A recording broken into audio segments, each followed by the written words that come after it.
네, 안녕하세요. 설계하는 목수입니다. 이번에는 블렌더의 그 에딧 모드랑 오브젝트 모드, 모드 전환 방법에 대해서 설명해 드리도록 하겠습니다.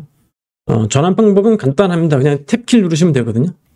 그래서 탭키를 누르시면 되는데, 가끔가다 이제 뭐 컴퓨터 그래픽 카드인지 뭐 시스템 성능이 저처럼 안 좋은 분들은 안 되는 경우도 있어요. 그러면은 그냥 요거 그냥 이렇게 굳이 단축키에 목매지 마시고요.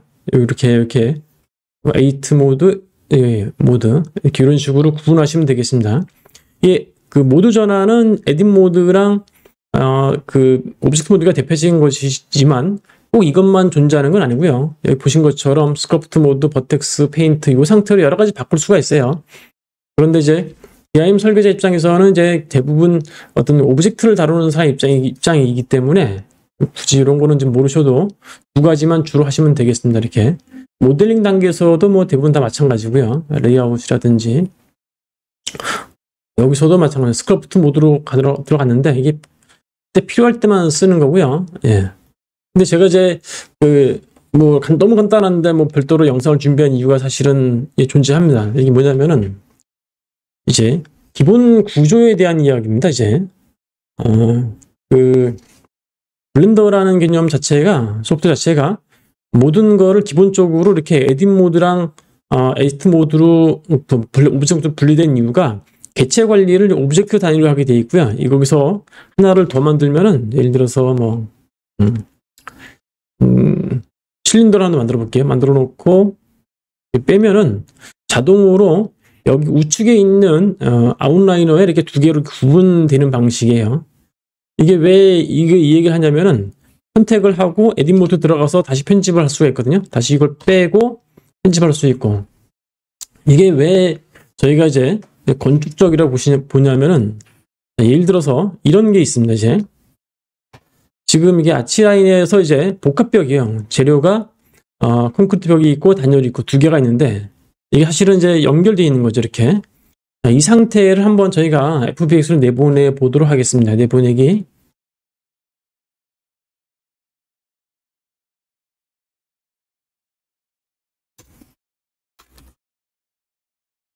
W라는 FBX로 저장을 했어요. 이렇게.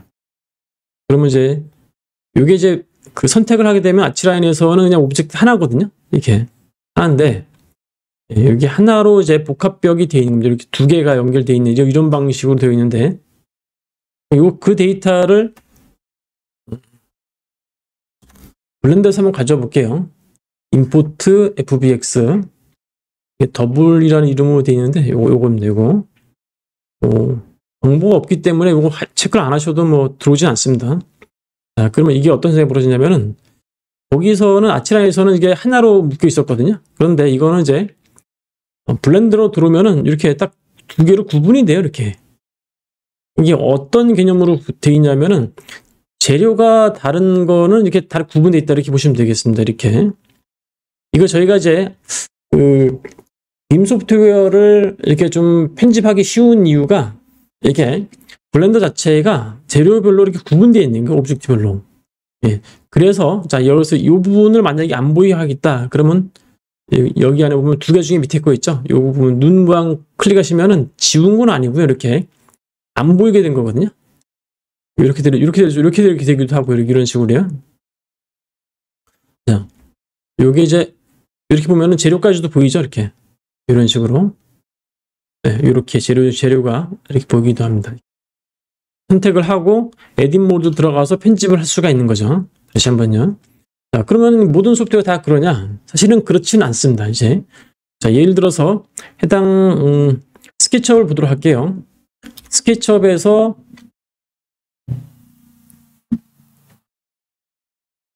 이렇게 만들었습니다. 그러니까 이게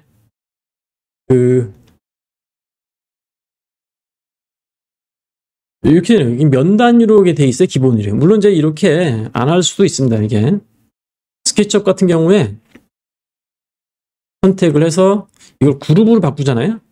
바꾼 상태에서 이렇게 하면은 이게 안 먹혀요. 왜 안 먹히냐면은 먼저 적용되어 있는 것이 돼 있는 경우에는 안 돼 있는 부분만 먹히는 거죠. 여기 보시면은 이게 뭐 바닥 타일 같은데 그룹을 바꾼 다음에 자갈로 넣잖아요. 그러면 부분은 자갈로 먹히는데 이 부분은 안 먹히죠. 자, 다시 한번요. 그럼 이게 그럼 그룹 말고 컴포넌트로 해볼게요. 컴포넌트로 했을 때 아마 자갈로 먹히죠. 예, 예. 자, 먹히는데 이런 경우가 있거든요. 이거를 익스플로드 하고 요거 놓고 좀 면별로 재료를 다르게 했습니다. 이렇게 이걸 그룹으로 하고 해당 데이터를 한번 블렌더로 넘어가겠습니다. 이게 스케치업의 FBX가 되긴 되는데 이게 ASCII 모드로 돼 있고 바이너리는 안 되거든요. 그래서 이제 여기 윈도우 상에서 보통 이제 바로는 안 돼요. 어떤요? 그래서 이제 그 스케치업 2023에 보면은 심랩이라는 별도 회사에서 요거를 바이너리로 내보내는 기능을 여기 익스텐션에 넣었는데, 예. 쉽게 말하면 이거 돈 내야 되거든요. 예. 돈 내야 돼요. 이게, 예. 돈을 내야 돼서, 예. 얼만가.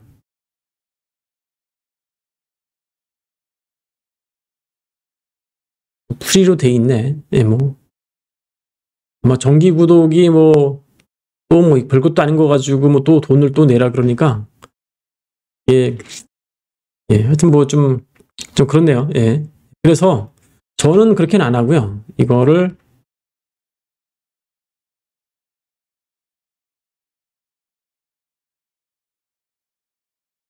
요거 세븐이라는 이름으로 저장을 할게요.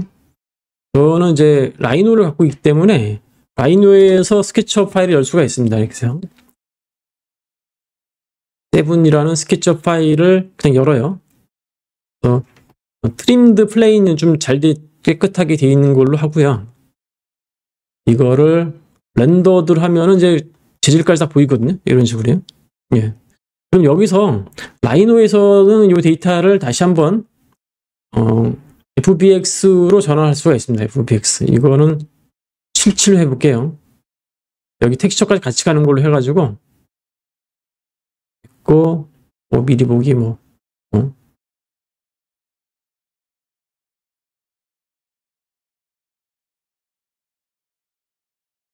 블렌더에서 임포트 FBX 77이라는 파일을 열어보도록 하겠습니다.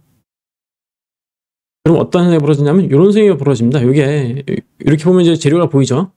그럼 어떤 느낌이 있냐면은 이거 혹시 한 개체에 슬롯 방식으로 매핑되어 있는 거 아닌가 이렇게 생각할 수 있는데요. 자세히 보시면요, 여기 아웃라인으로 분석해 보시면 이게 그런 게 아니라 면이 다 분리가 되어 있는 방식으로 들어가 있어요. 이런 식으로요. 네. 같은 걸로 되어 있거든요. 이런 식으로요. 그러면은 그러면 결론은 뭐냐? 예.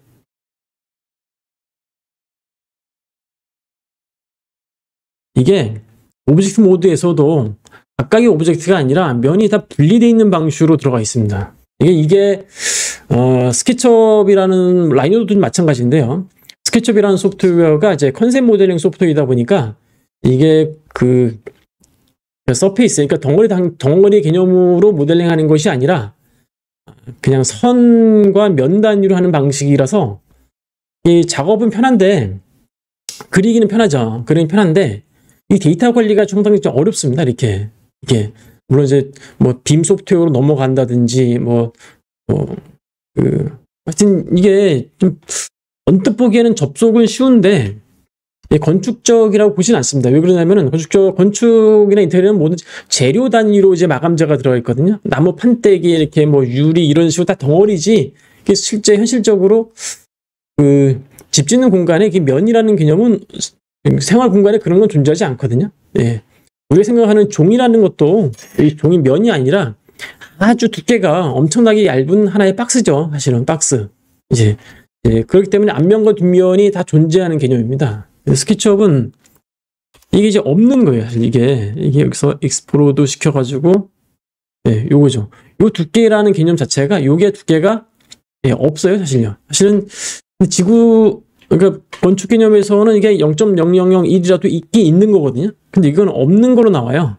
그러다 보니까 이 데이터가 이게 블렌더라든지 들어갔을 때 어떤 거는 이제 루미온 같은 거 넘어갔을 때 면이 겹쳐가지고 이제 번쩍거리는 현상이 번진다든지, 스케치업도 마찬가지인데, 이게 앞뒤 개념이 있어가지고 여기랑 매핑이 또 다르게 먹히기도 하거든요.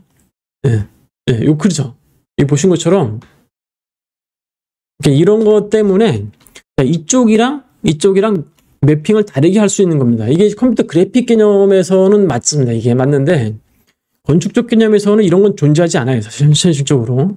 그러다 보니까 저희가 이제 그 빔 데이터를, 그러니까 빔은 이제 건축의 인테리어 목적으로 작동되는 설계 소프트웨어인데 그 데이터 편집을 스케치업으로 하기에는 여러 가지 좀 어려운 점이 있다, 이렇게 보는 겁니다. 이제 그 데이터를 또 가지고 루미온으로 넘어갔을 때도 또 문제가 생기기도 하고, 그런데 이제 블렌더 같은 경우에도 물론 이제 처음 모델링을 그렇게 할 수는 있습니다만 데이터 인식 자체는 처음부터 덩어리 개념으로 구분되게 돼 있거든요.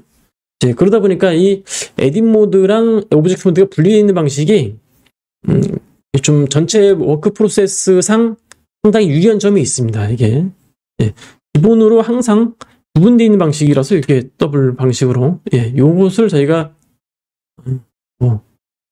이게 사실은 뭐 이해 차원에서 영상을 준비한 겁니다. 이렇게 이제 이런 것들이 서페이스 모델러 입장에서는 이제 불편하지만은 이런 식으로요.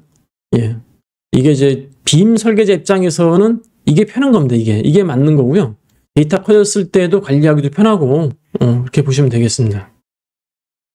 물론 여기서도 이제 그룹 기능이라는 게 존재하거든요. 스케치업도 존재하는데 여기에서의 그룹은 컬렉션이라고 해가지고 그룹하고는 완벽하게 똑같지는 않습니다. 일종의 뭐 숨기기, 감추기 뭐 이 정도의 뭐 데이터 화면상 관리지 데이터를 이렇게 묶는 그 개념하고는 좀 다르게 돼 있어요. 저번에 한번 영상에서 보신 거 알겠지만은 아치라에서 만든 데이터가 블렌더로 넘어갔을 때 모두가 다 하나로 다 구분되어 있는 것을 볼 수가 있거든요. 그게 구분되어 있어야 사실 마감재를 따로 지정하기가 편한 겁니다. 이렇게. 하여튼 저희가 블렌더를 쓰는 목적에 대한 부분도, 이유에 대한 설명하는 부분도 좀 있고요. 스케치업이나 라이노를 메인 보조 툴로 쓰지 않는 이유에 대한 것도 영상을 통해서 좀 이해 차원에서 영상을 준비한 겁니다. 시청해 주셔서 감사합니다.